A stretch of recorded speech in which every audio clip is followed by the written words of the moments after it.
शुभ सकाळ सगळ्यांना.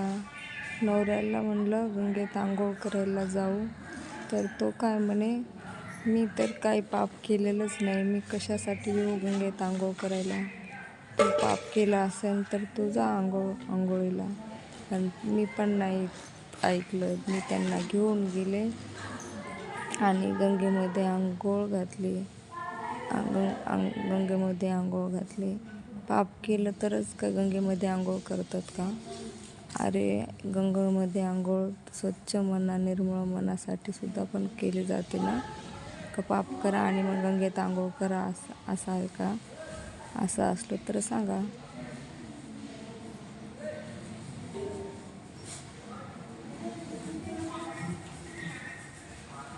शेवटी त्यांनी पण केली आंघोळ.